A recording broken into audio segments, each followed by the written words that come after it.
A funny taste in music with Andrew Bird. All right. Hi. Welcome to A Funny Taste in Music.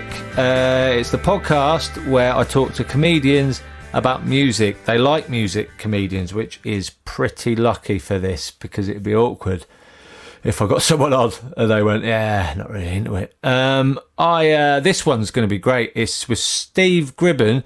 And as I say at the start of it, I used to give Steve lifts to gigs quite a lot. I lived in Balham in South London and he lived in Lewisham just round the corner and he didn't drive. So I'd drive him and then on the way back, he'd always say, I'll get a bus from Balham. But I couldn't let him get a bus. But you know, at 1, 2 in the morning when you've got an extra half an hour to drop someone off and that means another half an hour back. So instead of getting home at 1 in the morning, you're getting home at 2. Right. So this is how much I like this human being. And we used to talk about music constantly on the car journeys. He was one of the first people I thought, he loves music. I'll get him on. And I was proved absolutely right. Sweet Jesus, the bands he's seen. It's great. He's also got his own podcast called Kick Over the Statues. It's talking about people with statues. People, do you think they should be kicked over? So he's not agreeing. It's got a question mark. Let's make that clear before you boycott this episode immediately. So he's got his own podcast, so make sure you listen to that. It was a great chat with Steve, loads of music we talked about, and we talked about Cherry Ghost. That was the band he told me to listen to, and I'm recommending them to you before we even get going. So listen to them. They'll be on the Spotify playlist that will go along with this. I hope you're liking them. Let me know if you are. Tweet me if you want. If there's a comedian you think that should be on it, tweet me. My Twitter is _tweety_bird. Yeah, it's an unnecessary, complicated Twitter handle that my agent did for me, and that's a marker of how she made things unnecessary, complicated. That hindered my career. So I hope you enjoy this episode. Here we go. Steve Gribbin. A funny taste in music. The interview next.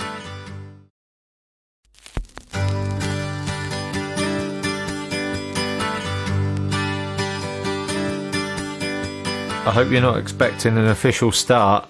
It's one of them. There's no start point. Like, this is it. This is it. Now. Okay.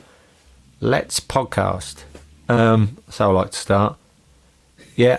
So, hey, now, Steve, one of the reasons I thought definitely got to talk to you is because, we've had hours of music chats. We have. Every time we used to come to a gig, we just spend the first 20 minutes saying, what are you listening to? You've always got some great choices as well, you know. Thanks. This is a good start, isn't it? And one of the main things as well, now, I'll admit this to you, when I lived in London, I lived in Balham, and you lived in, hang on, I should know this, Sydenham? No. Well, it's Ladywell, but it's part of Lewisham.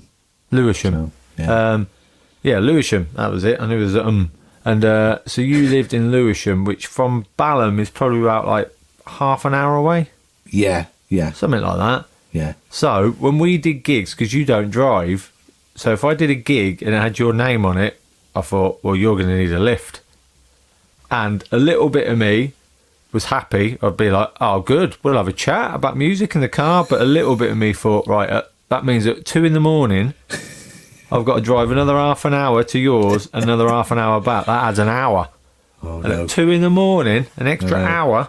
It's a lifetime. And you'd always be nice and polite and say, I'm happy to get out of Balham and get a bus. But I just could not bring myself to let you get a bus from Balham to Lewisham at 2 a.m. No, I do appreciate it, and so I'd always drive and give you a lift back. And but we'd always have long chats about music, like 2-hour drive chats about music. Yeah. But that would have been about sort of 10 years ago now, because I've not lived in London for 10 years. Is it that long? Wow. Yeah. Yeah, so that 10 years ago was like 2010. We'd be talking about, well, who'd be current then, I suppose. Oh no, we didn't. We wasn't worried about current music. No, we weren't talking about the charts. It was mainly, I remember it. It was mainly our shared love of Wilco. Oh yeah, still never seen them live, even though I've tried about 10 times to book tickets. I'd love to see them. Hang on, what do you mean you booked tickets but didn't see them? No, I said I've tried to book tickets. You know, as in when they come on sale. I thought you booked the tickets 10 times, bought them, and just not managed to get to the gig. No, they were on a Glastonbury one year, but I got really pissed and missed them. I've got a terrible habit of that. There's one year at Glastonbury, Neil Young, who I absolutely love, was on, and my tipple of choice at the time was red wine. So me and the missus started drinking red wine about 11 o'clock in the morning, and Neil Young was on, and I absolutely love him. And he opened with he did a version of I think it was All You Need Is Love, which is, you know, it's a lovely gesture, and I remember that song, and I don't remember anything else. I actually passed out. Now, you started drinking at what time again? It's about 11 11 in the morning. Yeah. Right, 11. So you know Neil Young's headlining. He's not on early.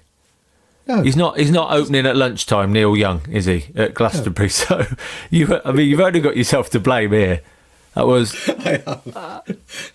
so ambitious. Red wine at 11 o'clock, Neil Young's headlining, and you thought this could be all right. Well, do you know what it was, Andrew? I thought because we were only drinking them in those tiny little beaker things, like half cups, really. Yeah, my mum does that. She drinks wine in a small wine glass, thinking that makes it all right. But you've still drunk a bottle. That's the measurement that counts. It doesn't matter how big the glass is. Well, I think I drank several bottles. Yeah. So you hammered red wine. I was really looking forward to seeing them because I've never seen them. Once in a lifetime. Well, I never will now, probably. That's one of them. It's a once in a lifetime kind of musician that you see coming over. Like when I saw Tom Petty was playing. Oh. I thought, well, that, and this was a couple of years ago. I thought they tour not very often. They come to England every 10 years. So I'm really chuffed I saw him. But so you've got a habit. What else? Oh, unbelievable! I don't know what it was when they played. You know, sometimes you've heard a song 1,000 times and you absolutely love a song, but when you hear it live, there's something about it. I don't know what it was. It just really kicks you straight in the gut, and you almost get a little bit emotional. I don't know what that is. When the start of "I Won't Back Down," which is a real great start to a song. It's a real smashes you over the face start to a song, isn't it? Anyway, but live, I don't know. I'll admit this. I'm slightly embarrassed, but I got slightly emotional. I don't know what it was. It was just because I've heard it so many times. I loved it so much. Hearing it live. Still don't know what that was, but I get the thing about. I mean, I know we've missed it this year, live performance, but one of the things that I love about live performance is the connection. I know it's going to sound a bit mystical, but that's one of the things that I love about seeing a band in front of a really big crowd, like at Glastonbury and places like that, festivals. I mean, when I saw Crowded House at Glastonbury, that's one of the best. I mean, because he was very, very. I'd forgotten how funny that Neil Finn is with the crowd. Yeah. I mean, did I tell you that story of him when he sort of fixated on one of the stewards, who was a woman, but she wouldn't. You know that they are supposed to face away from the audience and watch the band, so they're not supposed to turn around. And he got it so the whole audience was waiting for her to turn around, and she did in the middle of Weather With You. She turned around, and honestly, the whole place, 50,000 people, just went. Ah. Oh, that's fantastic. Yeah, I think that made the Glastonbury footage. I think it did. Yeah, it was. It might have, but yeah, I think that definitely. It's not vital, but if the front man or someone in the band can talk a bit between songs and is quite funny and funny things like that. But Crowded House, I've said this before. We've chatted about them. Oh, it's a weird one. Do you ever tell people you love Crowded House and they go, "What?" Because my best mate is in the band with me, the guitar player, and we share a lot of the same taste in music, but he hates Crowded House. He said, "What are you listening to that?" I think a lot of people think that they're bland and a bit, but they're not. If people had just listened to the lyrics, they're brilliant as well. I think I said this before, I think maybe, I don't know if you agree with this, because they're a bit light-hearted and don't take themselves very seriously in their videos. Yeah. I think people don't take them as seriously. That's probably true, yeah. But, I think, going back to when people don't say, front people are good, the obverse is true as well, because I saw the Coral once at the NME stage in Glastonbury, and they were, I love the Coral, they're one of my favourite bands. But from the beginning to the end, they came on, he went, hello, and then they just played one song after the other, and he never said a word until the end. And by the end, there was a weird atmosphere, I can't explain it, of people just sort of going, oh, well, that's not very nice, is it? There was nothing. Yeah. And I think it was nerves. I do think it was nerves rather than arrogance. But it was, everyone left sort of deflated. It was great musically, but... I know what you mean. There's because it is awkward, that bit between songs, it is awkward. What do you say? Yeah, I mean, it's like that. It's like as a comedian, the bit where you used to do jonglers between the first two acts. Everyone's going to the toilet. It's really, you can't do a joke. You can't. What do you do here? What do you do as a lead singer? But exactly. The ones that are good at it, who just chat, it makes a massive difference. I saw Crowded House. Some of my absolute best memories of live gigs, a Crowded House, and it's from them doing, and apparently they were known for this, their live gigs, they always do a different order. I saw them 3 days apart once at Royal Albert Hall, 3 days later Wembley, and I'd say 70% of the songs were the same, but most bands it would be 3 days apart, it would be completely the same set list. They changed it in 3 days, put that one in there, put that one there. And it was exactly. One of my favourite bands is Teenage Fan Club. I saw them at the Town and Country Club. It was about 1998 or something, and they came on, and he goes, "Hello, good evening, London. We've got a mate of ours. He lives in London. His name's Gary. Do you know him?" And then they started. So they started the first song, but everyone was just pissing themselves laughing. It was just very funny. That is good. I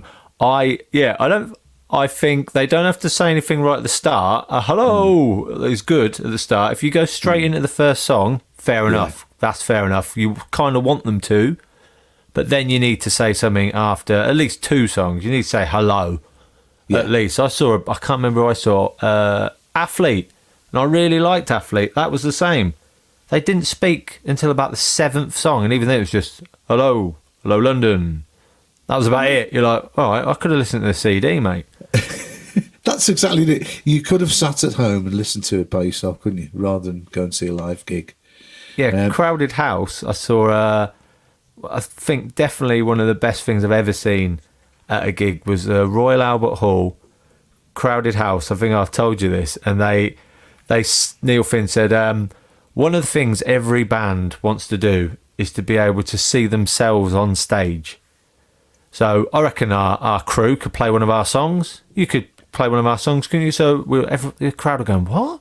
So all the band walked off stage, and all the roadies and techies and crew come on, and they got on the instruments and they started playing It's Only Natural. It's Only Natural. Everyone's going, yeah, this is really good. This is like, they're really good. But what? And then they would look round, and then a box lit up in the Royal Albert Hall, and the whole band were in a box up, about 4 rows up, watching and like heckling and shout. You could see them really shouting abuse at the back. And everyone, so we're cheering the music and cheering the band in a box. Everyone didn't know where to look. Everyone turned into kids like, what?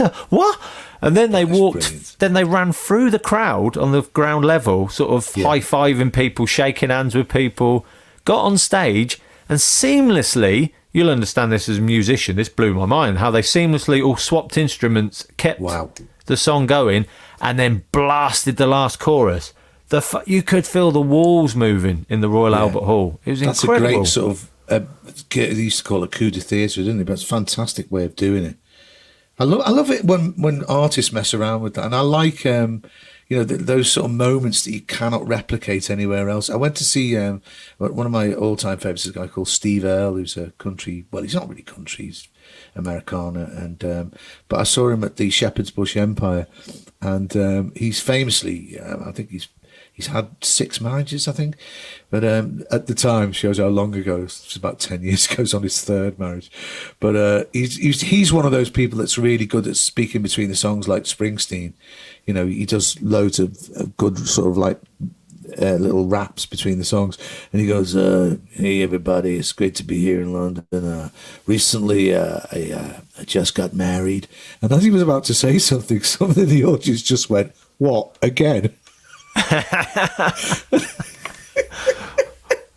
And the whole place just fell. It was so funny. That typical sort of British sarcastic. What again? Oh God, it was funny. And then he burst out laughing himself and said, "I should have known better than to, try and do that with a British crowd." It was funny. Yeah, in America that might get a round of applause. Yeah, they'd be like this, "Woo, yeah, whoa." In Britain, well, again, Yeah. that ain't gonna last. You'll probably get an album out of it though, when that inevitably falls apart, and we will buy it, and we will be here. Right. But until then, you have nothing but cynicism from us. Do you know there's a great story about the Shepherd's Bush Empire? I went to see Prefab Sprout, who I absolutely adore. I love Paddy I don't know them. I don't know them. Prefab Sprout? No. Cars and Girls. Some things more than cars and girls. Just look at us now. We're driving. Some things mean more. Anyway, they're a fantastic band. And he's a bit of a sort of mad, sort of genius, kind of recluse. And what he'd done was, this is about 2010, maybe a bit earlier. He'd grown his hair really long, like white, really huge, like long, and then his beard. And he looked a bit like the guy out, and he put like highlights in his hair, and he looked a bit like the guy out of Wizard. Right? Yeah.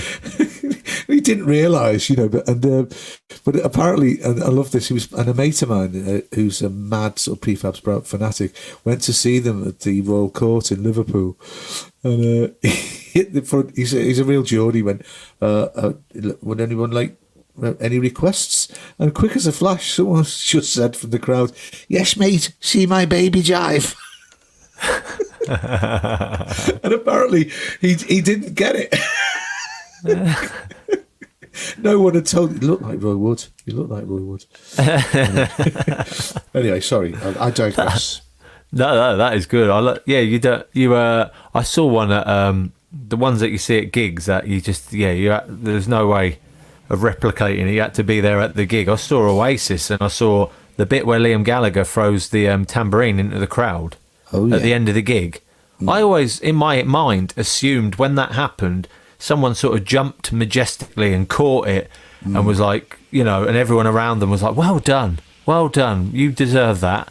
And it was a lovely moment. I was at the Coronet, Elephant and Castle. They're doing a warm-up gig. Oh my God! And he threw his tambourine into the crowd, and it just smacked a woman straight in the face. She wasn't looking. She was looking the other way. Just smacked her straight in the face. And then she turned around to look at who had hit her in the face.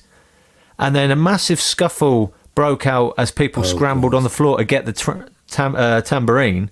Yeah. And then she's like, I think she then started a fight with a woman near her, thinking that woman had smacked her in the face. It's a fucking big riot broke out. You don't see that. Moments of transcendental beauty. Yeah, that must happen all the time when a tambourine flies into the crowd. I know. What do you think of I think that's got a bit much now, though. It's on Facebook and YouTube and that all the time. When a band gets someone out the crowd and they play guitar or something, at first it was like, yeah, that's good. It's too much now. Now you're like, if I was in the crowd, I'd be like, mate, I ain't paid money to see an 8-year-old play a guitar. I know. There's a famous one at the Foo Fighters, wasn't it? That was good. It was good. And he had a brilliant voice as well. Yeah.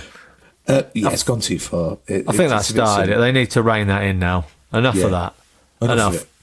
But talking about people who are really funny on stage, musicians, that it is important to me because my wife, I was a real music pusher. When we got together, I told her, "Oh, you got to listen to these, you got to listen to this," because she's Slovakian as well. I didn't know she'd heard of stuff.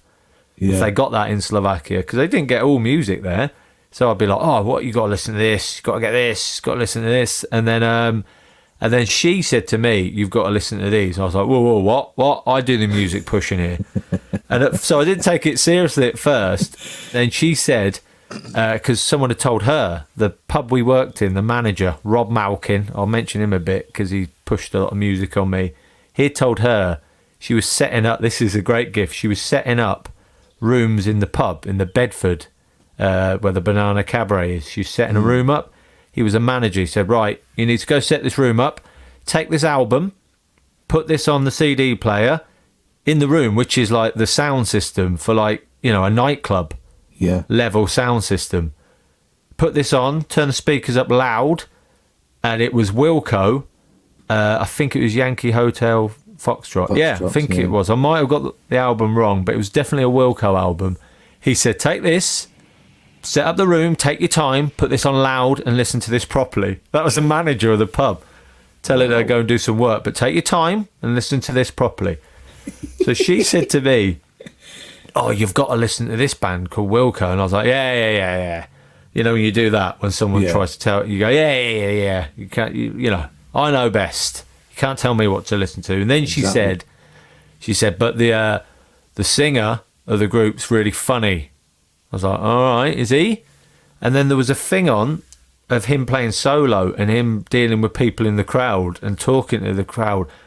And he's hilarious, Jeff Tweedy. And when we saw them, then we went to see them at Shepherd's Bush, and a bloke kept shouting stuff out, shouting out ridiculous requests like that weren't even Wilco songs. Yeah. And he said he's thinking of introducing the rock and roll penalty box. He said what it is, it's a perspex box that comes down from the ceiling and just goes over one member of the audience, so they can't be heard and they can't hear anything, and they have to serve one song at a time if they shout something stupid. I thought, I bloody love this bloke immediately. I tell you what, tempting, isn't it, for comedians? Yeah. One of those. Yeah, just a perspex soundproof box that goes over one member of the audience. Brilliant. Perfect. So I thought, love, you know, talking about dealing with hecklers, I remember going to see Elvis Costello is probably my favourite artist. I think I've seen him 28 times. Whoa. And, I do love him. And we went to see him at the King's Theatre, which is not very well-known theatre in London. It was when he was doing the first time that he'd ever done the revolving songbook thing. You know, the thing where they had all the songs up in a like a roulette wheel, and basically there was like 50 songs, and him and the band would, I think he was still with the Attractions. Yeah, he was, yeah. And they'd rehearse like 50 to 60 songs, and then during the gig, he'd get people up on stage to come and spin the wheel. And, but the thing is, this guy was in the audience, and he said he wanted something like Less Than Zero, and it was up there, but it was never coming up. So, and he was in the audience, and we were downstairs, sat there, and he was sort of like stood up, going, "This is fucking shit. This is fixed. Less Than Zero. It's fucking fixed." Costello said, "You know, no, it's not fixed. It's like, you know, it's just a wheel, just goes round and it stops. Just a bit of fun, mate. It's not Vegas." And the guy was just incensed. And I don't know to this day whether it was a plant or not, but Costello, because it was 20 quid a ticket.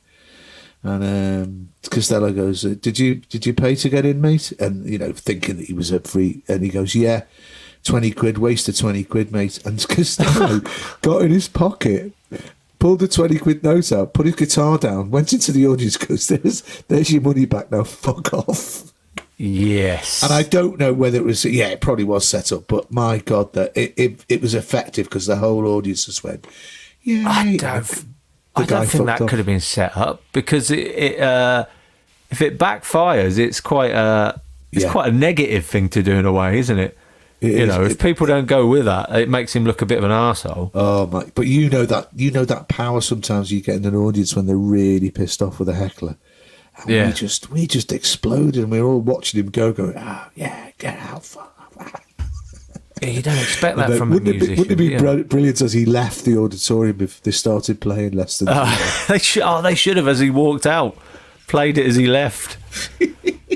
I heard a similar thing with the Coral. You're saying about the Coral? Yeah. I saw them. No, hang on. 2002, Finsbury Park. Yeah. Supporting Oasis. I went to see. That's when I moved to London, because I grew up in the middle of nowhere. I've said this before, where you didn't really get to go and see live bands. There was no way of getting anywhere. There's no good buses. There was no, So I hadn't seen live music much. And when I moved to London, and then realised you can go anything. You can get a tube anywhere, go any gig. You can get tickets. I figured out how to get tickets. I thought you can't get tickets for anything. They just go and you don't get them. I got Finsbury Park. I'd arranged to go with my mates on the Saturday gig, I think it was. And then the Friday one, a mate of mine's mate couldn't go and had one ticket. I just went on my own. Thought, I'll go 2 days in a row. You could do that then when you're single, live in London. Oh my God.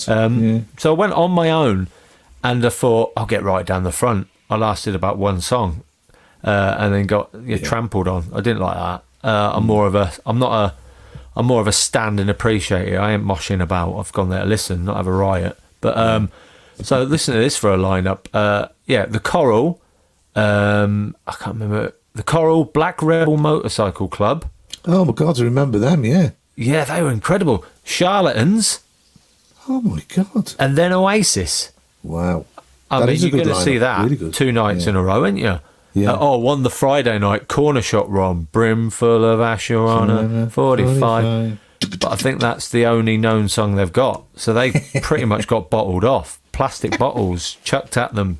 Because that was you'd think somewhere in your brain, you'd think, well, Noel Gallagher is involved in the decision-making process of this band. So, if you love Oasis, you're pretty much saying, no, you're wrong, Noel, to put these on by chucking bottles. The arrogance of that. But I know. So the Coral were on, and they walked on. So they would have been really young then, because it's 2002. They were just starting. And when they just started, they really did look really young, didn't they? They had that real fresh, rosy-cheeked. And they walked on, and I thought, fuck, what is this? Who are these? These should be in like a scout hut or something. Look at them. They're about 12. They were younger than me. The nerve of them. And then they started one song, and I went, oh, no, fair enough. Jesus, they're good. They're brilliant, the Coral. And there was a bloke behind me. Every song, they go, right, this one's called, and then they say what the song was, and they go, boo, Skeleton Key, play Skeleton Key, boo. And then they go the next one, they go, Skeleton Key, this song's called blah blah. I go, no, fuck that, Skeleton Key. Every song he disagreed with, and right near the end they played Skeleton Key, and he lost his shit. Everyone around him by that point was then joining in, going, yeah, Skeleton Key. They didn't even know what it was. And when it came on, there was just one area that went mental. Yeah. Just for this bloke. They were so happy for this bloke. He was fucking annoying all the way through it. But it got more and more funny how adamant he was they should play Skeleton Key. But they're like what? I forgot the name of that album they did. Not the last one, the one before. The Coral, I think was their best album. The one with all the birds on the front, that very psychedelic one. Yeah, no, that's fantastic. They've also got an acoustic version of that, which is really good as well. Have they? I would definitely get that. It's really based good. on that album. Hey, talking about this is one of the funniest things I've ever seen, and again, it was at Glastonbury, but we went to see Shakin' Stevens, and he did that classic thing. I don't know about This Bothers You, but when a band comes on, and they've got a back catalogue that everybody knows, but they will insist on playing stuff from their latest album who nobody gives a flying fuck about. Yeah. And Shakin' Stevens, who's still got a bit of a Welsh accent, so he goes, well, thank you very much, and I would like to play 6 songs from my new album. It's like, no, Jesus. Stop it. And anyway, there was a guy there And he was at the front. He was down the front. This was on the telly, and he got one of those huge, the huge poles that they used to use to open the windows in schools, with a big hook on the end. Yeah. And on the end of it, he got a life-size green door. And he was in the front, and he kept waving it and shaking. Steve was going, "Shaky, play Green Door." And it must have killed him to hold it. Anyway, he did like a 45-minute set, and he didn't play Green Door. And by the end, the crowd were going, "Green Door, Green Door," and he just ignored them. Really, I've never seen anything like that. The other one I've got to tell you, this is I once went to see Gilbert O'Sullivan in the acoustic tent at Glastonbury with Jeff Green and Ian Cognito. Right. Do you know this story? Have I told you that? No. So anyway, now Gilbert O'Sullivan, I think he's got some great songs, but he's famously very, very touchy. And he was the thing. He goes, "Well, thanks very much, Jed." Could you liven yourselves up, for Christ's sake? Come on, this is a gig. And then he played the song. Right? And we thought, this is not the lovely sort of fragrant troubadour we're used to. And anyway, but Cogs was really off his head. So he starts heckling. He just goes, "Play Copacabana." And Gilbert O'Sullivan goes, That's not me. Anyway, this next one, he goes, "Do I write the songs?" He kept it up, and we were stood next to him, me and Sharon, and Jeff Green was off his head as well, and then he shouted out more Barry Manilow songs, and Gilbert O'Sullivan at one point just, "Whoever, that's not, you've got the wrong fella." Anyway, the next song. In the end, it got to a point where me and Sharon were so embarrassed we sort of moved away. Cognito was in full flow, just heckling him with Barry Manilow songs. Brilliant. Oh, I've never heard that story. That's brilliant. He would be a vicious heckler. I mean, imagine being a musician being heckled by a comedian, and quite a vicious comedian as well. A relentless, vicious comedian heckling you with Barry Manilow songs. I know, but the thing is, it's very hard as well when you see somebody do that. When you.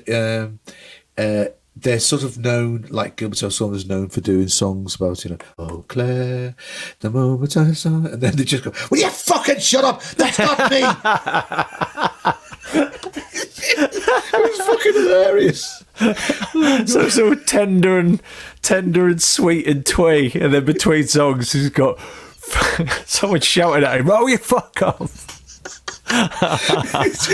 It was, oh God, it was so funny. Oh dear.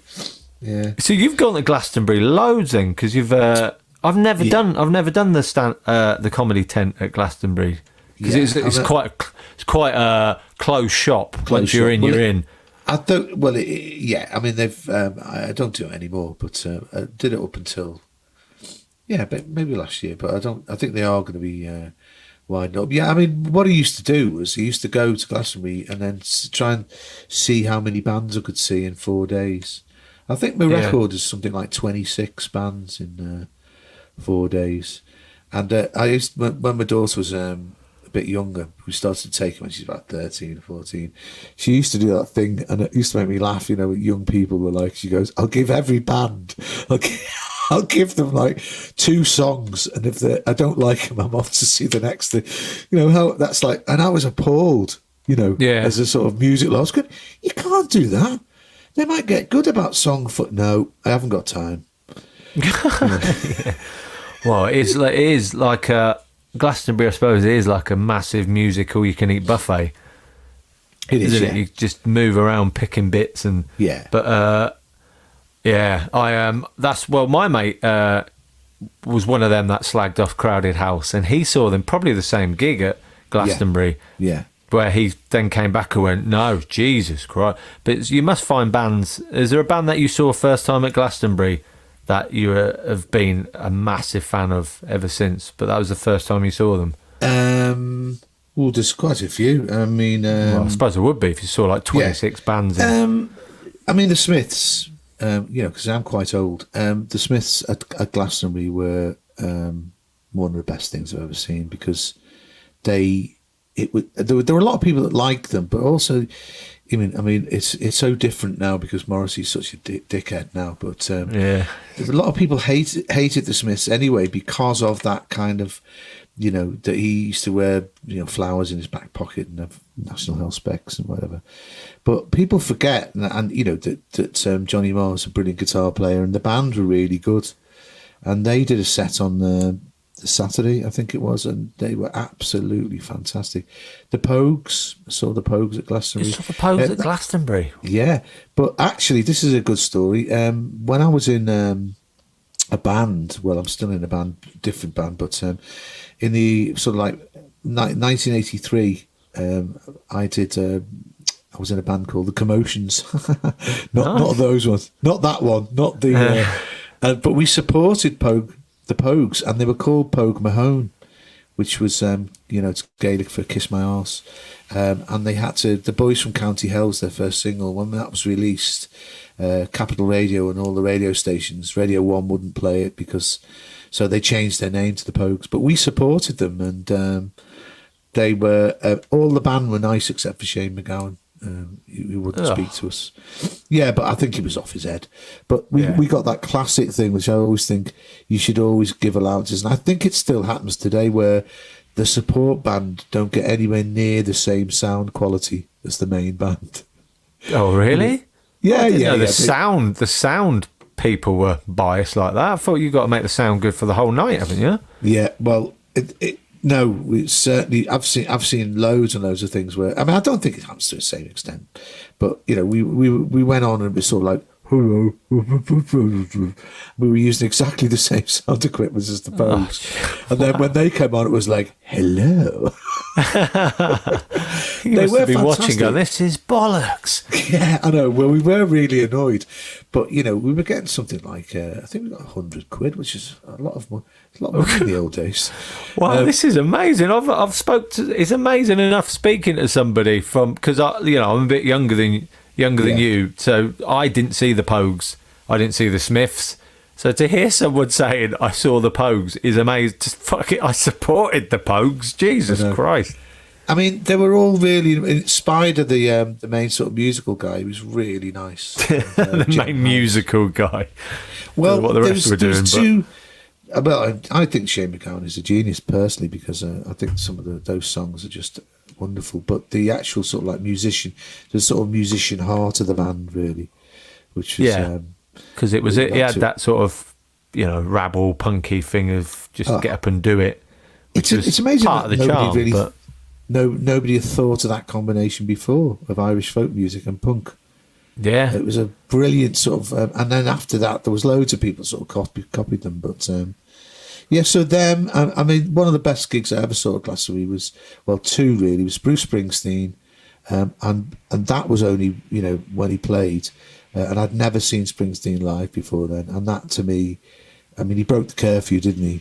Like over 3 hours, and then Stevie Wonder, I think, still probably in my top 10 gigs of all time. At the time he was 61 and just an amazing voice. And that song, As Long As it's called As, and it goes on and on. It's on the album Isn't She Lovely? What's it called? Not Songs in the Key of Life. Yeah, it is. And they did a thing where it's got like a choir on it, and they brought them all on. There must have been 50 people on stage. It was superb. I'll tell you another one that blew my mind was Janelle Monáe. Have you ever seen her? No, I don't even know who that is. Oh, well, there's a good one, Andrew. Check her out. She's like a modern day version of Prince. She's just fucking stunning. She's got a great voice. The songs are really good. They're all sort of funky and soulful, but her staging, and they were all dressed in the same sort of uniform, and there must have been about 30 people on there all doing like proper sort of James Brown dance steps and moving to the thing. That was stunning. I'd never heard of her. That was about 8 years ago. And I Where's she from? I don't know. I think she. I've never heard of her. I think she's American. Yeah. I'll have a look. Just by the way you said check her out, you really emphasised the check her out. Check her out. Do you know a band called? I mean, I think you're familiar with the Eels, aren't you? Yeah, no, I don't know their stuff much, but I know of them. Yeah, I think if you like Crowded House, you'd love him. He's Mark Everett. I think he's a genius. And again, one time at Glastonbury, I saw his show, and they did it in a really. They were all dressed the same, but they had that kind of choreographed banter. But some of it was really funny. Like at one point they said this song is about the drummer's love life, and they made the drummer get married to the guitar player on stage. They conducted a service with the preacher who came. It was so funny but brilliantly done. Yeah. I like because I've never been to Glastonbury, so I'm really jealous that the amount of bands you must see. I do like that every now and again, the big choreography on stage. I'm not one for that normally. I just like a band to play, but every now and again you see something, just little things. I can't remember seeing Kasabian at Wembley Arena, and this how good is this for a start of a gig? You know, normally I love that thing of a band slowly walking on and you see them coming on, you're like, whoa, just that excitement. But they had the curtains drawn for Kasabian, and it was Wembley, and it was the West Pauper Lunatic Asylum album, where they're all like in a lunatic asylum on the cover. So the thing, what the roadies were all dressed in white sort of gowns, like they worked in a mental asylum. So all the roadies were dressed up like they're in a mental asylum, and the curtains were drawn. And the start of the gig, the roadies come out like they're, you know, in an asylum, and pulled the curtains back, and the band were already stood in position, ready to play. It was like, fuck, they're there already. It was amazing. Wow. I love that. But normally I'm just like just play, but every now and again, just like, you know, imagine them all. That how many did you say? Like 30 on stage at Glastonbury, all dressed up. That must have been amazing. But I'll say this: you might find this. People could be annoyed with this. I do. There was a Bruce Springsteen Working on a Dream album. Yeah, was that the name of the album? I absolutely love that album. But he's one of them that I think I should be obsessed with Bruce Springsteen. Yeah. And I think he's really good. And obviously he's really good. I really like him. Like, I watched a documentary about him thinking, right, this will do it.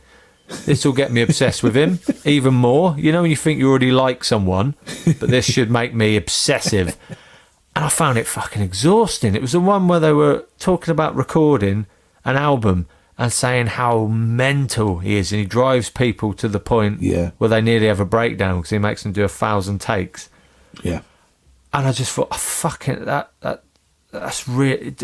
It now makes me listen to his songs, and it gives me a headache because I think of the poor bastard that did 1,000 takes to get that right. Yeah, I mean, they famously called him the boss, didn't they? I mean, I do love Springsteen, but I mean, that's why I don't want to meet Costello, because I've heard horror stories of what he's like. You know, I don't. Oh, really? He's not meant to be a very nice person, but hey, you know what? I once went to see Van Morrison and the Chieftains at the Royal Albert Hall, and as was sort of coming out the thing, a euphoric gig, fantastic gig, a guy bumped into me in a leather jacket, and I went, hey, and then he went, it was Elvis Costello. But they were joking because my girlfriend at the time knew how obsessed I was. You're probably not going to wash that shoulder for a week, are you? And I didn't. I've heard that he's famously again. Maybe he's better now since he's given up the source. But Van Morrison's another one. He's not got a great reputation either, is he? Oh, he famously, by the way. At Glastonbury as well, he's another one on the main stage where everyone was in a really good mood. Didn't say one word. He didn't even say hello. And people were just raging. It's funny that, you know, isn't it? That people. I wonder if that's a British thing. He didn't even have the common courtesy to say hello. Yeah, it must be. Yeah, just at least say hello. Manners. I mean, manners. Okay, Manners come on stage and play some of these timeless classics, but have some common courtesy. I will say this, by the way, talking about choreography, one of the best gigs I ever saw, and it's quite recently, and it was in Edinburgh, and I went with Nick Revell and Michael Legg, and we went to see PJ Harvey.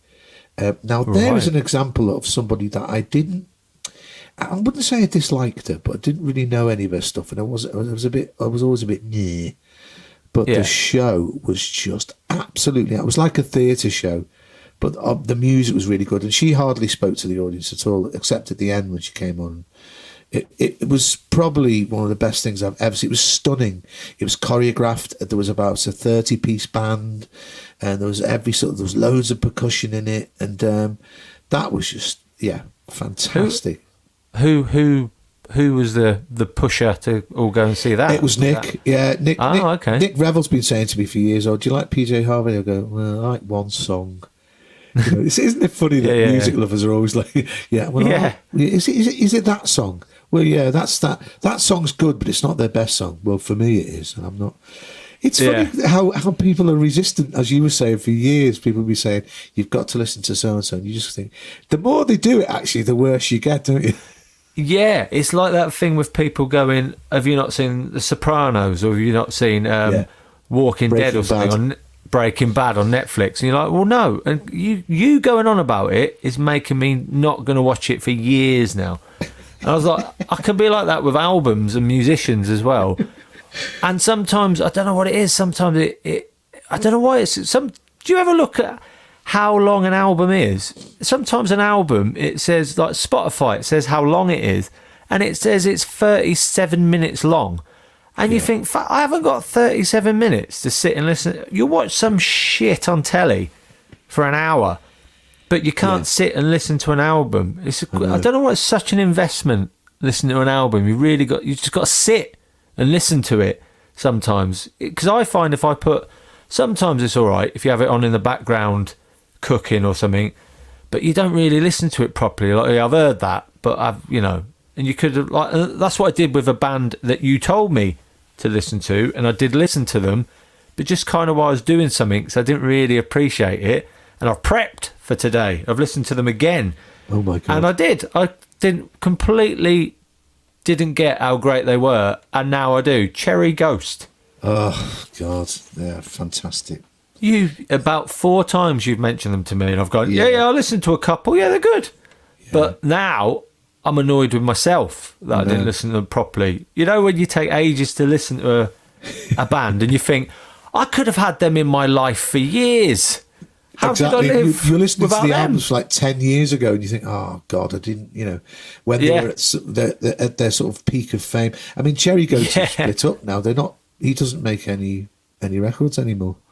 I know. And I just saw that. I just read that a minute ago and thought, well, that's a band I've missed now because of my own ignorance. Oh, I tell you what, I did see them at the Union Chapel in Islington, which is a great. I don't know if you've ever been there. That is one of the best venues ever.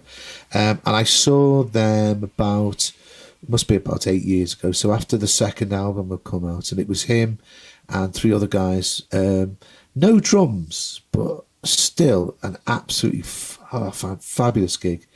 And I'd forgotten, he's a great musician as well, but again, he was really funny in between the songs. Oh, was he? Yeah, quite from right. Bolton. He's from Bolton, isn't he?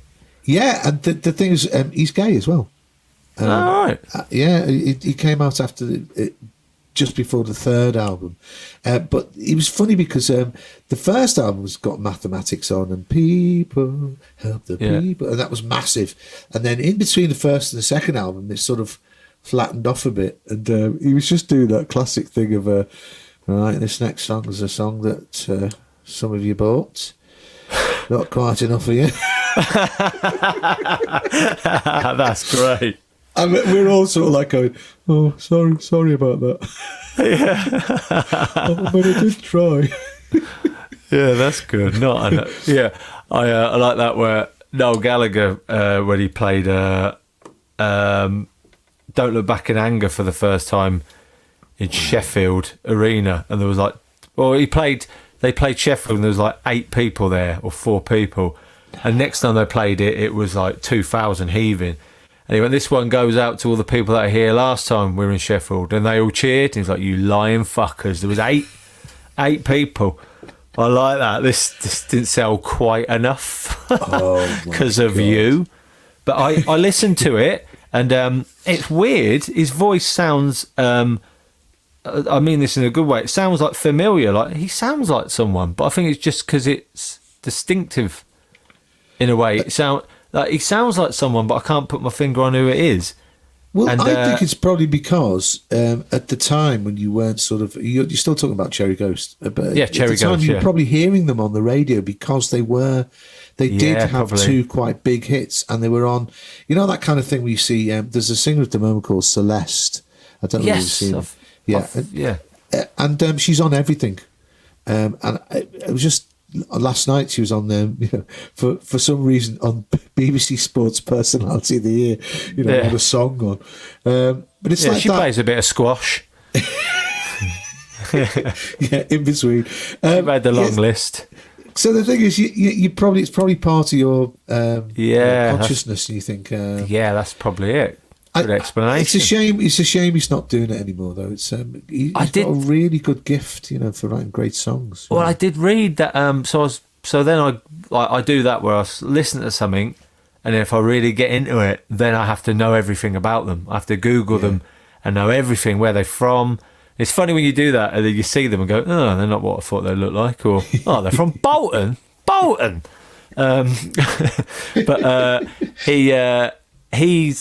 he wrote a recent Liam Gallagher song with Liam Gallagher, which was a big one. For what it's worth, I'm sorry, that one. So he'd have made a bit of money off that. Right. Liam Gallagher, I think he writes songs, he's not prolific enough to write albums, but he writes some really good ones. So he writes with people, and he wrote one with him. Oh, that's good. Good, isn't it? Yeah, I think he's a songwriter for hire, as it were. Yeah. Yeah. But these lyrics are brilliant. Like, I love it. You'll know that when you listen to a song, and you can, from the first verse, you can feel what it's going to rhyme with. Do you know what I mean? Yeah. There's music writing tropes where, well, that's going to rhyme with Angel. That kind of thing. And it's lovely when you hear someone and you're like, I have no idea what the next lyric's going to be here. God knows what this could be. Like, I think Guy Garvey's great for that. Yeah, I think there's no accident, by the way, that those because I think it's quite a northern thing. My favourite bands, the first 2 albums especially, is Arctic Monkeys. Yes, I think he's a brilliant lyric writer. That bit where he goes, "Oh, look at her, she's got the face on." Oh God. Oh, if you like the first 2 albums, and have you given the others a go, or you've sort of not? I have. I got up to album. I didn't listen to the last one, unfortunately. The sci-fi sort of thing. I did, and that was a slog. As Noel Gallagher said, it could do with a fucking chorus. But saying that, I think "Suck It and See" is an amazing album. I prefer "Suck It and See" and "AM" to the first 2 albums. I think they're their best albums. AM. Have you listened to that much? That is, every song on that could be a single. Really? There's a bit on "Suck It and See" talking about his Alex Turner's lyrics. I go on about his lyrics all the time. I sometimes quote them to people because I love them that much. He could be a stand-up. His observations, really acute observations of stuff that could be stand-up, but he's turned it into lyrics. There's the song "Suck It and See." There was a bit. Hang on, she's got what is it? Hang on, you have to edit this bit, Paul, while I think. Hang on. "A love is like Hang on. Oh, what? I'm gonna have to Google it. It's getting on my nerves. Hang on. She's got, what is it? A skirt is like a sawn-off shotgun. That is it. Right, I couldn't let it go. It bothered me all day. Here's the lyrics from the Arctic Monkeys song that I just could not get in my brain. I love it. Here it is. "That's not a skirt, girl. That's a sawn-off shotgun. And I can only hope you've got it aimed at me." Ah, brilliant. And now back to the interview. Sorry, I couldn't let it go. Have you ever heard the soundtrack to the film Submarine?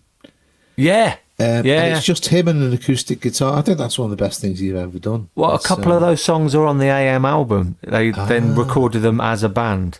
Right, okay. Well, I'll check him out again. I was one of those people that, I often, I do like the first two albums because I think that he's saying things. And I think Jarvis Cocker does that as well. He uses phrases from everyday life in songs, wood chip. I mean, that's there's no other example of there was wood chip on the wall. I don't think anyone else has ever said that in popular song, have they? Yeah, those tiny little bits like that make it more real. Guy Garvey does a lot of them as well. I really like his his one about a jumper made out of, I can't remember the name of the wool. He mentioned hit it the name of the wool in the jumper. But then at the end of New York Morning, that song, Elbow Song, Guy Garvey, I reckon he summed up, it's going to sound really wanky and pretentious, but he did, in about 7 words, sum up, what really should be the hope of society. Just, what was it? He said, for every soul, a pillow and a window, please. I was like, fucking hell. That's fantastic. I don't know, every time I hear that, that makes me go, oh, yeah, you're right, Guy, you're right. For every soul, a pillow and a window, please. Oh, fucking hell. That is genius. Well, I've actually checked them. I mean, they're a band I do know some of their stuff. I really, really liked the first album, Asleep at the Back. Yeah, I got into them. I loved that. They were much more of a kind of an indie band then. And but they, I got into them later, I'll admit. Like I actually got into them after they got massive, because that, Looking Like a Beautiful Day, that song was just on a day like everywhere. Yeah, that was too much. It was everywhere, and it put me off them. And my housemate listened to them relentlessly, Jack. So again, I kind of, it was shoved down your throat, like I'm not having it. And then it was Lippy Kids, the song on the album after that, Lippy Kids. Yeah. The lyrics on that, again, do they know these days are golden? That you want to say that to kids when you see them just sat in a park doing fuck all. You want to say to them, hey, don't take this for granted. This ain't gonna last forever. These are golden days. And he really just summed that up in a sentence. Yeah, I love his radio show. It's great as well. Yeah. He's got some really good taste in music. Yeah, but Cherry Ghost, to get back to him, what was it, the lyric he had, drinking vodka out of a teacup? Yeah. It's like a really good observation and really great lyrics and sounds brilliant. He's got a great couplet in, is it 4 a.m? It goes, ain't not a place on earth where loneliness ain't been first. Which I think is that's great. And also a song that's, I was playing it the other day and singing along with it, thinking how sort of like poignant it is for today. It's Kissing Strangers, which is fantastic. In Kissing Strangers. Hang on, Steve. We're going to have to pause for a second. My son has walked in with a dog. Oh no. Hang on. Alright, come on, Tony. Out. Can you get Tony in? Jeez. Fucking Christ. I said to them, you can't come in the office for an hour. He's bought me, do you know why he's come in? He's bought me a fucking Christmas card that's put through the door.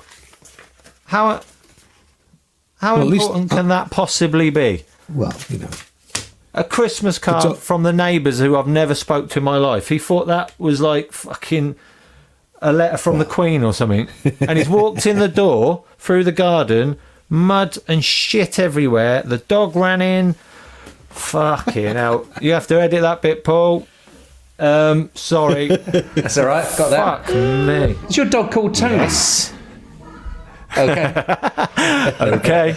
Just didn't know if I you heard. That wasn't the name of my son. My dog is called. It's a fluffy, really, really cute cockapoo called Tony. Tony? And any particular reason? Yep, because there's nothing funnier than an animal with a human name. But For years, I said to my wife, we should, if we ever get a dog, I'm calling it Tony for a laugh. Tony. Never thought we would. And she went to see the dogs. Yeah. And I said to the owner about calling it Tony. And the owner said, you can't call a dog Tony. And then she texted a week later to see, is the white one with the brown patches, that's still there? And the breeder texts back, what, Tony? Yeah, he's still here. So it stuck. That was our own fault. Sorry, Steve, you were talking then, and he come to the door and he's waving at me and giving me a card, and I'm trying to wave him away. Oh, right, yeah. While still sounding like I'm listening. Yeah, well, I couldn't see, so... no, I was just saying Kissing Strangers was a great song as well. It's very apposite for, the times that we're living in. Yeah, Kissing Strangers. It makes you feel... It takes on a different meaning from what it was originally meant to, Yeah. Cherry Ghost are named after, as you told me, Wilco, a line in a Wilco song. Yeah, that's right. Or a Wilco song. And that's why you said, you should listen to them. Yeah. And I thought, well, I mean, if they've got anything to do with Wilco, then I'm going to love them. How did you get into Wilco? Again, it's because I liked sort of like Americana type music. And there was a band before that he was in, wasn't it? What are they called? Uncle Tupelo or something. That's it. Uncle Tupelo. Got not their first album, but like a compilation of their stuff, and I loved that album. That is really like a very nice combination of country, punk, and indie together. Well, I suppose you could say that was Wilco, although Wilco have got more and more sort of kind of experimental, and that's basically how I got into them. And I think I might have heard them on the radio as well, played by Steve Lamacq or somebody like that, Yeah, I don't think they're that massively known in England, Wilco. I always do that where I think I'm on the inside and I know about bands that people don't know about, and then you realise, well, no, everyone knows them. But I think Wilco is one that not everyone knows. No. People think you're on about the shop. Yeah. So that, when you said you like Wilco, I was like, oh, fuck, right. My favourite Wilco song is Impossible Germany. I love that song. Yeah, that's Impossible Germany. That's the album that I saw them at Shepherd's Bush. That's the album that was out then. I'm so jealous. Sky Blue Sky. Yeah. That, like, if anyone wants to get into Wilco, if you buy... I got into them then, so after they'd gone through their real experimental stage, because it's a really good story. There's a DVD. Have you seen the DVD? No. I'm Just Trying to Break Your Heart. It's a documentary about the time of the Yankee Hotel Foxtrot album. So it's a great, anyone who's into music, it's a great classic story of not just music, anything you're trying to do, like if it applies to stand-up or write, whatever, where they're trying to record an album, and at the time it was Jeff and Jay who was in that band Uncle Tupelo. That's and right. You could see it wasn't quite working, the two of them. You could see the tension coming over, even though you knew, like, what you already knew that he was going to leave the band before you watch it, but you could, like, oh god, you could sense the tension, how much hard work it must be to get anything done. It's really hard when you're trying to do something.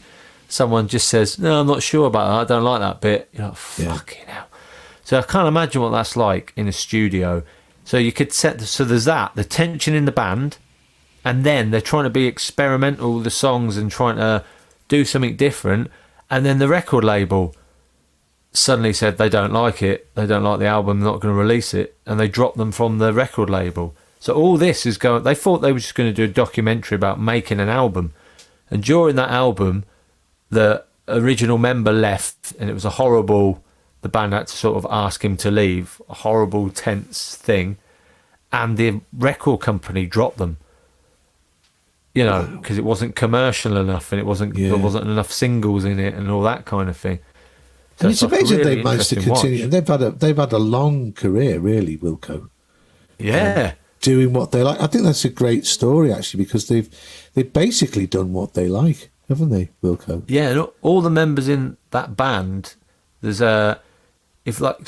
sometimes you see a band, like you said, the Pogues, the bloke who's like, he's a real musician. You think he probably holds it all together. Wilco, one of them where every individual one of them,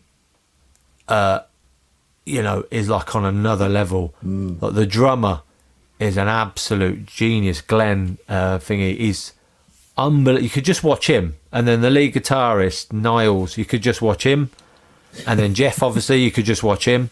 Then the bass player John. Then there's the bloke Pat who plays a bit of guitar and a bit of piano, and he looks cool as fuck. And then they're all in other bands as well at the same time. So they're all Really? they're all in all different bands. I think that's more acceptable in America to go be in another band at the same time. In England, it's it's like cheating on your wife, isn't it? Hey, by the way, is it Jeff Tweedy made an album with his son, didn't he? Yeah. That's a real thing, isn't it? A real modern thing, because Neil Finn did the same. Yeah. There's quite a few people now that I suppose it's a measure of how long rock and roll has been going, that albums with fathers and sons are now a thing, a modern phenomenon. I haven't heard it either. Musicians used to have the decency to die young. Well, there was no chance of recording something with their children.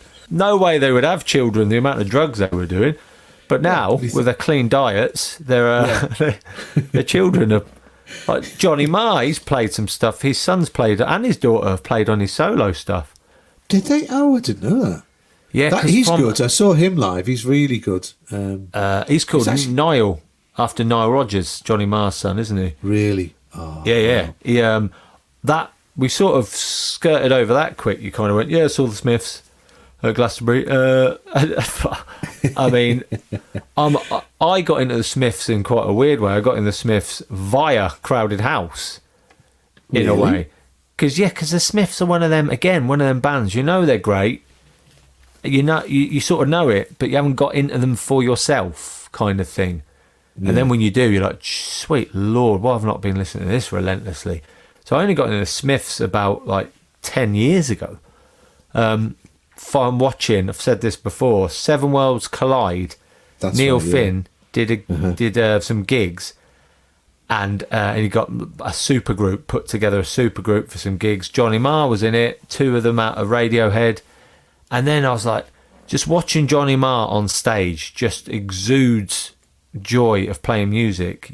You can't help but get into it. The way he plays guitar, he's just like, he half dances in like a cool way while he plays guitar. Some guitarists look almost embarrassed to be on stage. He's like, his whole body is just like gently swaying to it while he's playing it. And I was watching him, and I thought, well, I love him immediately. And everything he said they said that he got off the flight from New Zealand. So 23-hour flight. Picked him up from the airport, and they said, right, do you want to go to your hotel and have a shower and have a sleep, and then we're rehearsing at the moment, but we'll see you in the morning. He went, no. He went straight from the plane to rehearsals after a 23-hour flight. So you just think, well, I love him immediately. And then there's another DVD, Seven Worlds Collide, where they all record an album together. You see them recording an album, all recording songs, and it's Johnny Marr, Neil Finn, two of them out of Radiohead, and 3 or 4 of them out of Wilco. Wow. You've got to get that. I actually must get hold of both of those. With the Smiths, though, for me, it was, I was around at the time, and of course they were like I actually got into this. Is funny how people get into music different times, but my partner in the double act I was in was a guy called Brian Mulligan, and his brother was one of those. I don't know if you've ever had this. Was like the person that you meet. I suppose we are like those people, but in every sort of like social circle, he just every time he meets me, he go, "Have you heard so?" Yeah. You've got to hear these. And he had a cassette. I've still got it. He had a cassette, and this is in early 1983, like when no one had heard of the Smiths, and he had a cassette of This Charming Man and a couple of other. God knows how he got hold of them. I think he taped them off the radio.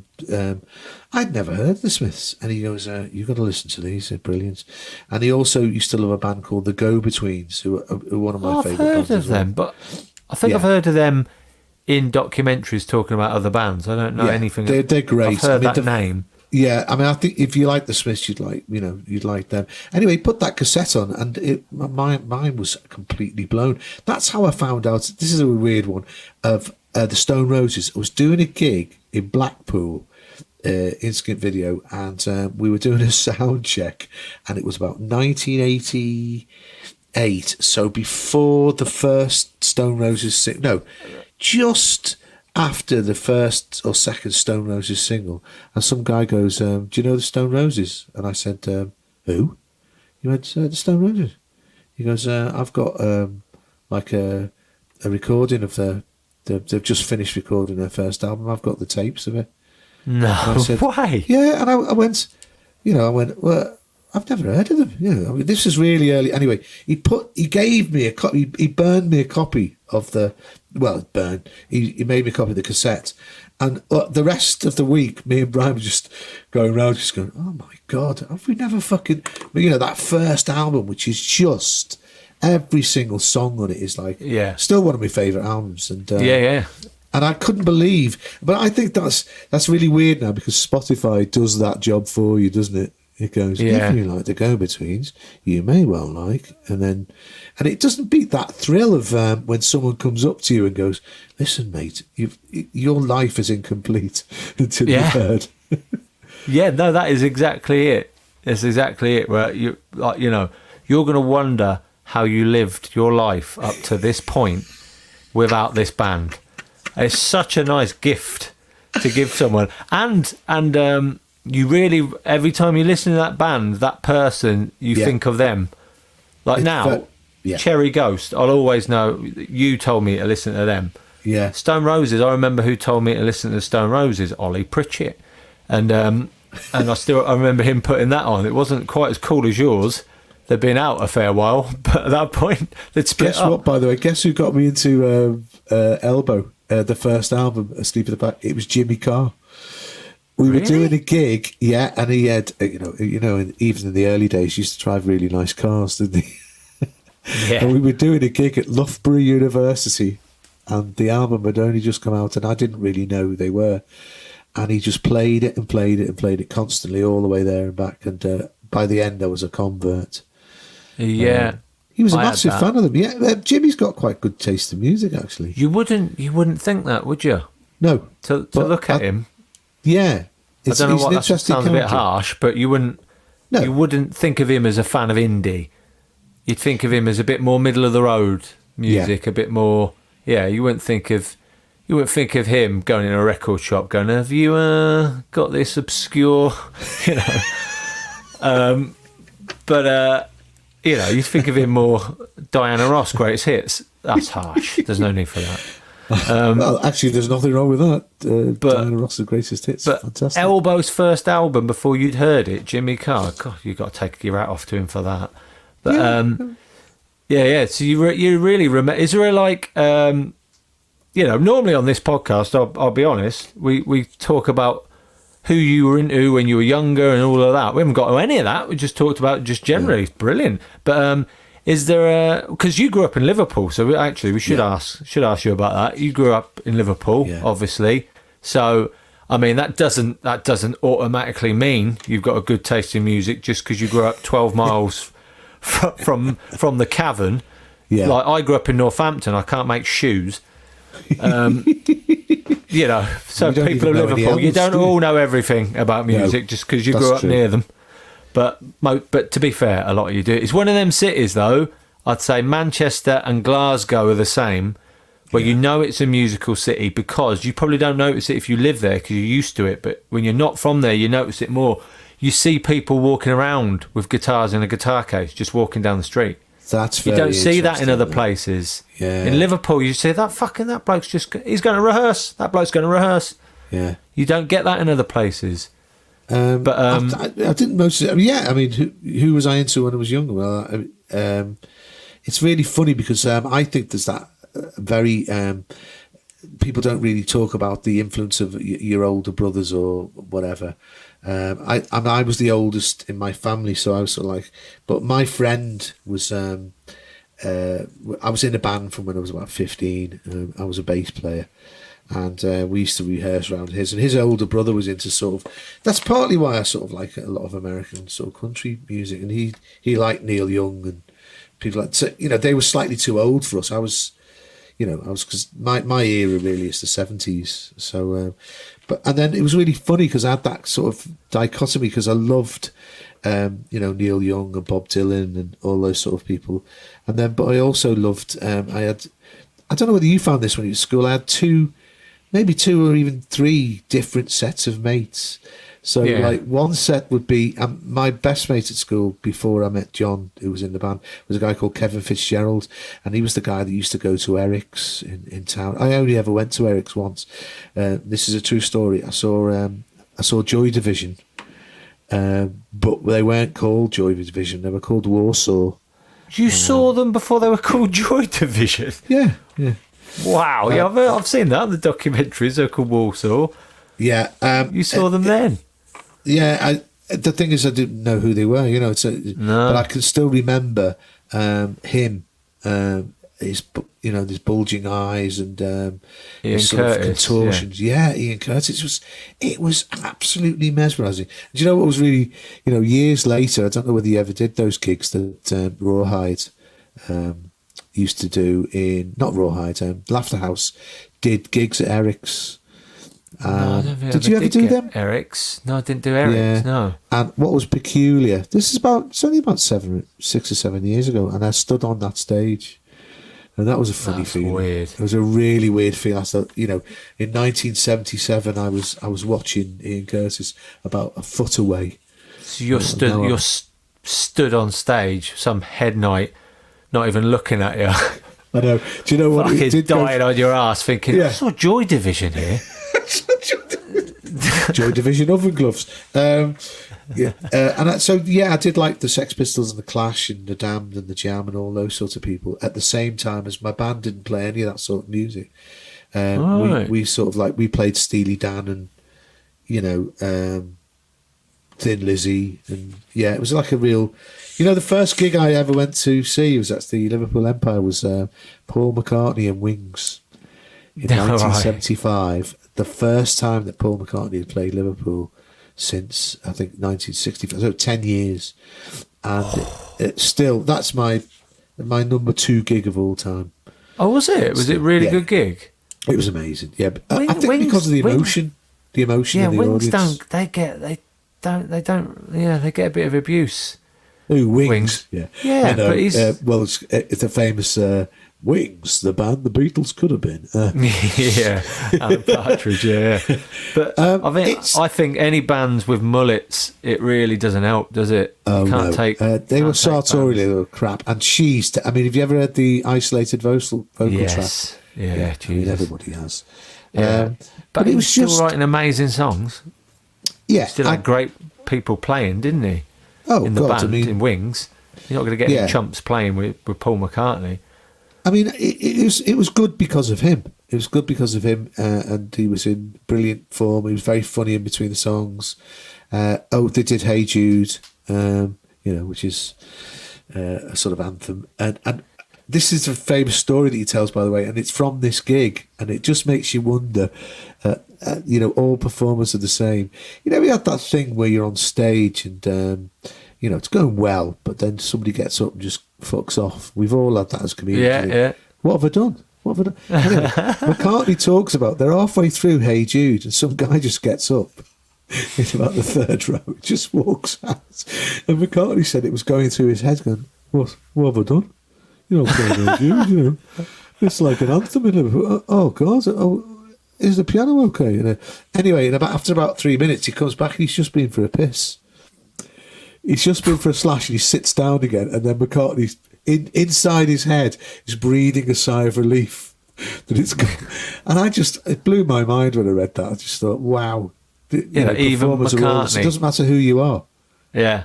McCartney, after being in the Beatles, in Liverpool, singing one of the best songs of all time, unquestionably in the top 20 best songs ever, and he's still going, oh, what's this bloke? What's it? Doesn't he like "Hey Jude"? Am I? Maybe I'm not as good as I was. Maybe That must. I mean, doing gigs in Liverpool. I don't know what it's like being from Liverpool doing gigs in Liverpool. Doing gigs in Liverpool when you're not from there is if they like you, they really like you. If they don't, they'll let you know. Which is other places are like that. Glasgow's like that. Yeah. But even Paul McCartney must have been like, fuck. A gig in Liverpool, even though you've been in the Beatles, still, yeah, not as good as when you're in the Beatles, Paul. Frog song shit, Paul. Get back with John. Oh, you can't. Give John a ring, Paul. Make up. He'll take you back. Fucking heckling in Liverpool of Paul McCartney. I mean, I was jealous of my mate who used to go to Eric's. He used to come back and just tell us the amazing. I mean, I've got to tell you, I only ever went once because I was scared. It was really rough, and it was quite. I don't say really rough, but like there's a real atmosphere there, you know.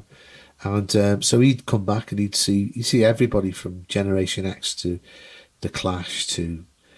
I don't think I ever saw the Sex Pistols, but you know, all the bands that I wanted to see, and I go, "What was it like?" He'd go, "Oh yeah, it was great," and he'd go, "You ought to come," and I'd be going, "No, I don't want to," because that first time it was just like we were underage drinkers, or whatever. We got in by the skin of our teeth, but he felt everyone was looking at you, you know. Yeah, Eric's was a bit sort of too cool for school. Everyone looked like Pete. Well, I say everyone, but there was loads of people that looked a bit like Pete Burns and walking around sneering at people and stuff. Yeah, I've got a true story about me and Pete Burns. Do you know Pete Burns? Yeah, well, hang on. From Dead or Alive, you spin me round. Oh yeah. But then he was also in I'm a Celebrity, didn't he? He didn't win it anyway. Yeah. He also had the terrible injections in his lips. Yes. But he used to work in a record shop called Pro Records, which was right in the centre of just by the Cavern actually, and it was super cool. And he dressed like he did before, like half like a new romantic pirate. And but he famously, if he didn't like the records that you wanted to buy, he wouldn't serve you. So I went high in. Fidelity. Yeah, honestly, this is actually true, and I've still got this record, and I still maintain it's a good record. It's the 12-inch version of The Members and Offshore Banking Business, which is a great song. Right. And I went in and I went, "Can I have this, please?" He went, "No." Brilliant. I sort of went, "Yeah, can I have it?" He went, "No, shit. I'm not serving you." He goes, "What the fuck are you buying that? Oh, fucking wankers like The Members, they're fucking shit." So then he went to the back, he went, "Barry, come here." So Barry came out and he was serving me. And at the back, I could still hear Pete Burns going, "Fucking shit, they are. They're fucking..." Kept up a running commentary all the time I was buying the record. It was horrible. That's great. So he went and got somebody to serve you. Yeah. But morally, he couldn't do it himself. Professionally, he made sure the sale was made. So the manager's got nothing on him. We've made the sale, but he's made his opinion known. I know. Wow. I mean, when I put that on Facebook once, and I just got flooded with loads and loads of people telling the same story, that he just... And sometimes he said, people going, "You were lucky." He said, "I went in to buy a record once, and he hated it so much he threw it across the... that shit.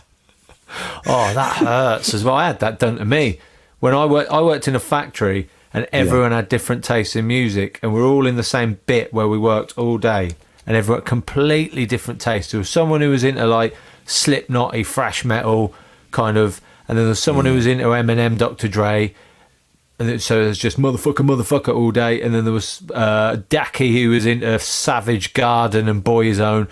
And it was just all different. And I put on Dove's first album. Great which is album. The CD. Great album. Oh. But if people don't know it, it's quite low key. Yeah. Some bits of it. I put it on. He took it out the CD player and threw it across the factory floor. What's this fucking shit? I'm like, mate, you listen to Boyzone and you're throwing... Jesus. Yeah. Funny how people get so angry, but that's the other thing that I love. I mean, I love about music as well, is that, and I hope that people still maintain it. Although I don't know whether people have got the same intensity about whether younger people have got the same intensity. I don't know. My son, who's mid-20s now, he often says to me, he said, which makes my heart sink. He goes, "Games are the new rock and roll, Dad." As in, what? I know, Gaming? I feel sad. Oh, God. Right, let's end the podcast there. That's fucked it. We're off. We're gone. Nice talking to you, Steve. I'll tell you what we'll end on. Seriously, Go on. If you off the top of your head, this is it could be a hospital pass, but if there was like sort of Cherry Ghost, that was a great one. Can you think of a band that you love that you don't think a lot of people will know of? Not loads of people that you think one of them that you should have this in your life. You might have if you've mentioned them already, then feel free to just say that. But if there's one you can think of that you think, oh, just give them a go. Just listen to a couple of these songs. Yeah, Surely. I would say there's a new band by it's really one woman called Kate Stables, but it's called This Is the Kit, and they're like a mix between indie pop, folk music, and sort of I don't want to call it world music because I think that's really patronising, but sort of, high life, African high life. So it sounds like it does work, and again the lyrics are really good. I've only just discovered them in the last 3 or 4 months, and I'd love to see them live. It's her called Kate Stables, and her husband is a guitar player, and she's from England, but they live in Paris. But they're well worth checking out.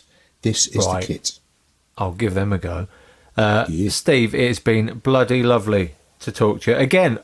I said this with Marcus Birdman. I feel like we've just skimmed the surface. We're gonna have to do a part 2. I'd love to. Andrew, I enjoyed it so much. Actually, it was great. Because we both. Music means like everything to me, and I know it does to you. So. Yeah, I feel like I should be letting you out the car now. Have we got to Lewisham? This is a standard. I feel like I've got a half an hour drive back to Balham. That's how this feels.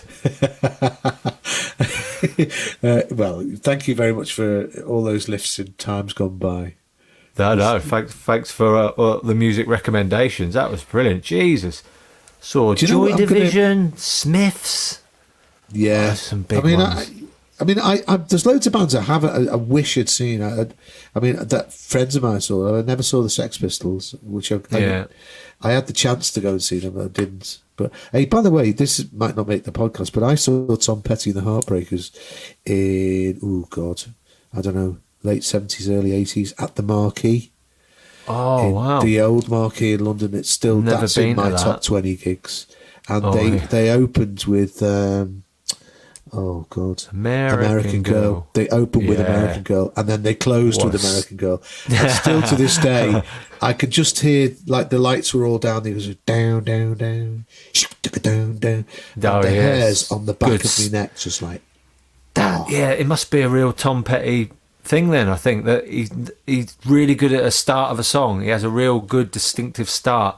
Like I was saying with Won't Back Down. Yeah, American Girl's like that as well. What a way to start a gig. End a gig. And end a gig as well. Well, that was the encore, because at that time I think they only had the first album and the second album was just about to come out, so they only had 2 albums. I tell you, I also saw the Marquee were brilliant. The Pretenders, the original Pretenders, they were just absolutely fantastic. I mean, she is a brilliant performer, as well as having one of the best voices, I think, in rock and roll.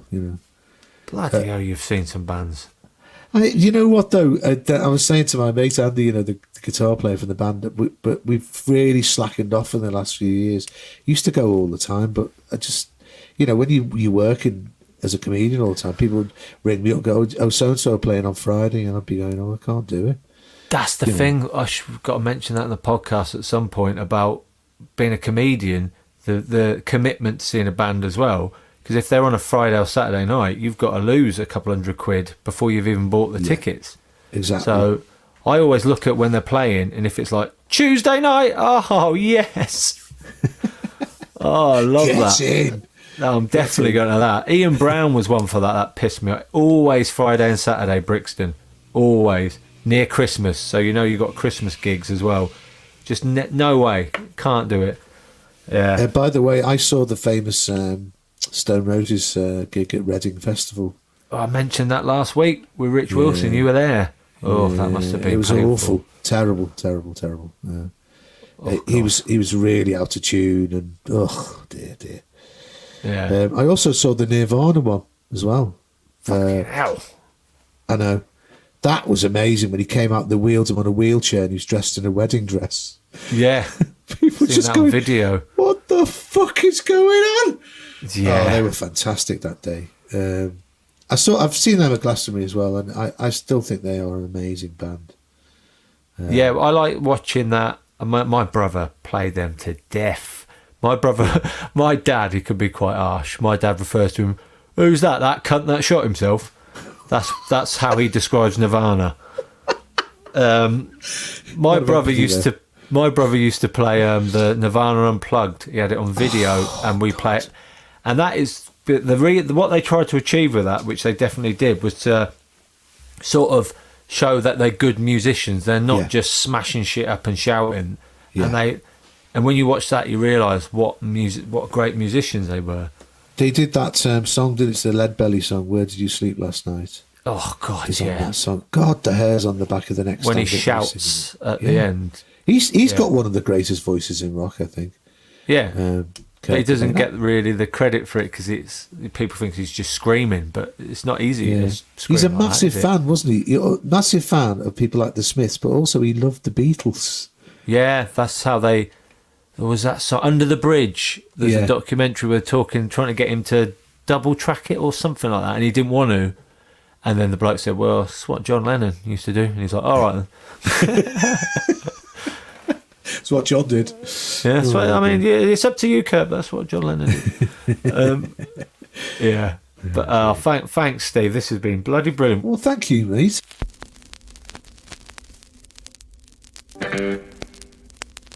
A podcast from producer Paul.co.uk.